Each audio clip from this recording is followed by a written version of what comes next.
Gorbad Ironclaw is peak game design, and I can prove it. So one, there was a hotfix that came out today, which I don't know when this video is going to come out, probably 2 days ago for you people. Hotfix came out. Gorbad didn't get touched.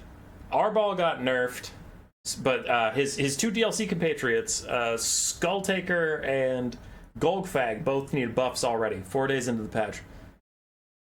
Why is that? Well, Gorbad's great.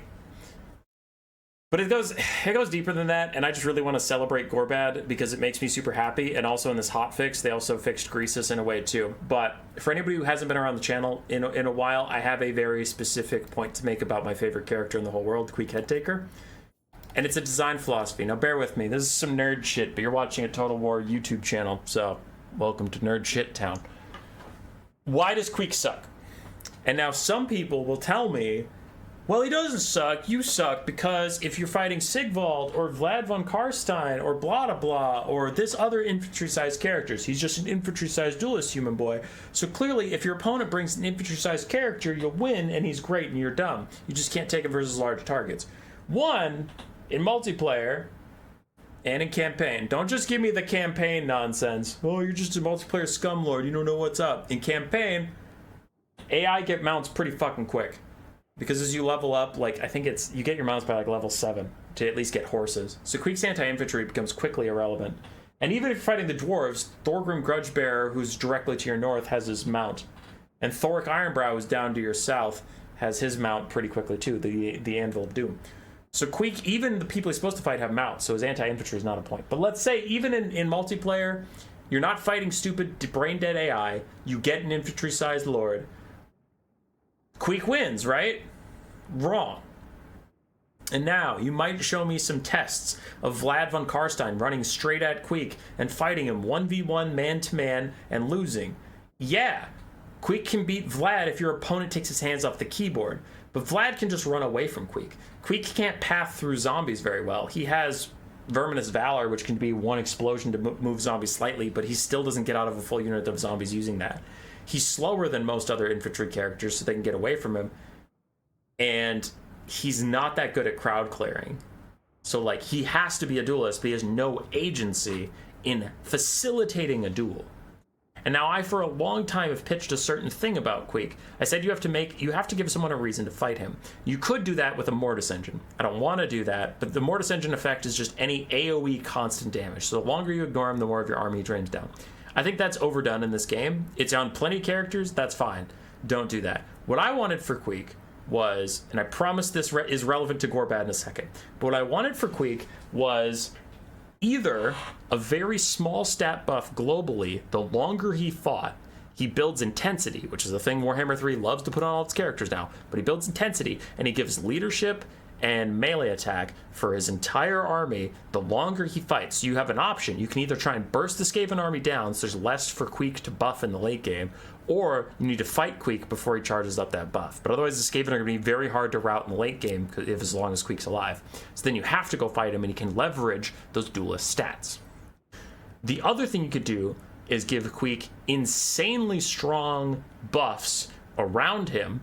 So then you have a kind of a problem where the buff shouldn't affect Queek, but like his Red Guard or whoever he's fighting directly next to are pseudo unbreakable like they are in the books, and they fight with a crazy fervor. So give them a bunch of weapon strength to make them like unbreakable, honestly. But Queek isn't, so you can still snipe out Queek. But that's kind of the problem of, well, do we ignore Queek and he keeps getting to put out these buffs? And obviously they'll be on a cooldown, right? They'll be on a cooldown, but they'll keep putting out these buffs and making people crazy strong and obliterating our army. But I don't want to go fight him because he's a scary duelist. That's something I've wanted for a while. And they did it. Queek sucks. Nobody ever takes Queek, but Gorbad is great, and people love Gorbad. And Gorbad is very well designed because he didn't get nerfed either. He didn't get buffed or nerfed, and I think that is appropriate because Gorbad himself is pretty squishy. 4,200 HP on his Narla. He has 6,256. That's still pretty squishy, honestly. 50 melee defense is okay, but he's getting hit an awful lot in the games I take him, so his stats are still pretty good. He's a solid duelist, and his buffs are insane. He has the Orcs are the best, which he can't cast on himself, which is good. So he's buffing up his other units on his roster. The Great Leader buffs up himself and anybody around him. So he's a really good leader type character. And he's still a solid duelist. Now he has weaknesses. He is tremendously expensive. He's not a caster, so you have to take a caster hero, and that further diminishes your funds on your army. But he is getting taken in a decent number of games, and he usually does well, but not OP. And I think that's a really good balancing point, is like, he's a buff lord, but his buffs are so fucking meaningful. 24 melee attack and 50% flat damage increase, 10 melee attack and melee defense around him, 24 melee defense and 8 leadership for one other unit. The boss as a plan is the least good of them, but it's still pretty good. But orcs are the best, and the Great Leader are the two big ones. And I think these are what makes his archetype work, where it's like, he's a solid duelist, but to make you come to him, he can also buff up things if you ignore him and like make his army more dangerous, as a general should. Now, he's not the best duelist, and I think that's true. Like, you don't want the best duelist of all time, because then that's too powerful. And Queek is the same way. Again, to go back to the Queek example, Queek's a really good duelist if you're infantry sized and all that stuff, yada yada. But he's not amazing if you're large or if you cause terror, because he doesn't have ITP. And I don't think you should. It's fine. Skaven are scared of things. But like, if you want a character to be a duelist and you don't give them a mount, you need a reason for someone to come to them. You need to make it a decision on the enemy player. Are the buffs worth it, or is fighting Queek worth it? And if you want to look at a duelist with a mount, like Lokir on his dragon can come to you. Imric on his dragon can come to you. Tyrion on his horse can come to you. All these things. These duelists have agency to get to you. Gorbad is too slow. Queek is too slow. Greasus Goldtooth is too slow. So you needed a reason to come get Gorbad, and Gorbad gives big buffs. Now Greasus, in the main patch, he got a buff getting the cash cascade, so if you ignore him, he gives bigger and bigger buffs to his allies around him. Everyone has their price was around, it didn't give a rampage, we'll get to that. But he had a debuff for his enemies, he had buffs for his allies, more buffs for his allies, more buffs for his allies, and more buffs for his allies. So Greasus was really going on the buff train, and he had all these duelist stats, but the problem was he still wasn't worth it for people to come fight him.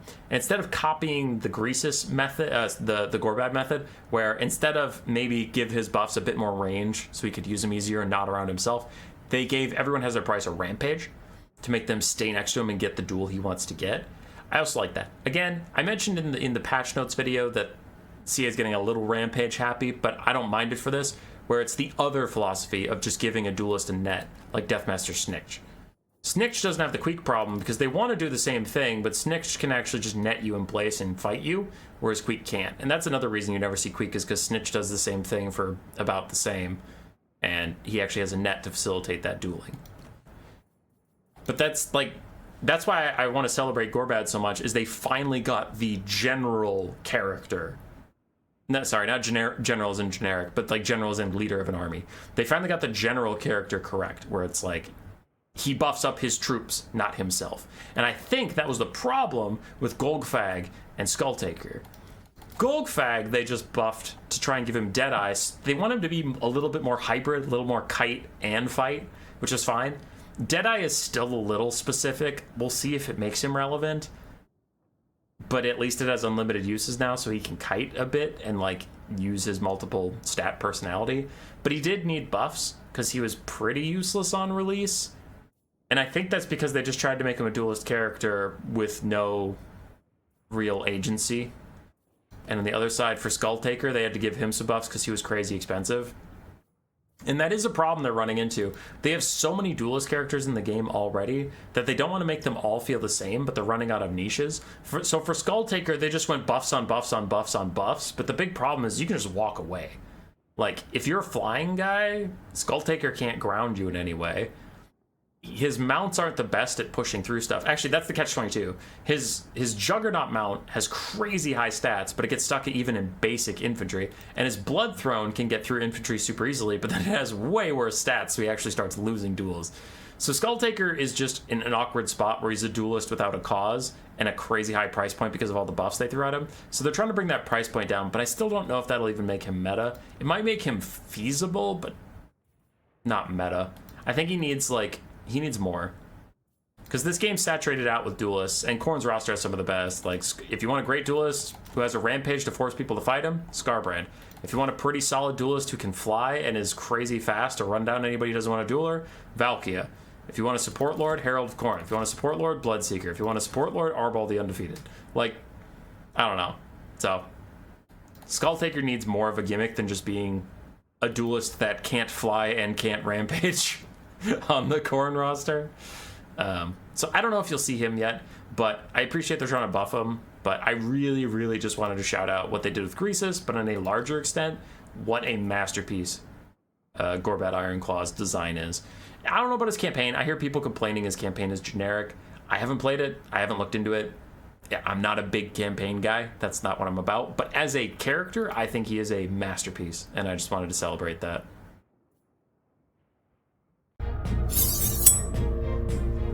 Roar. Subscribe, yes, yes.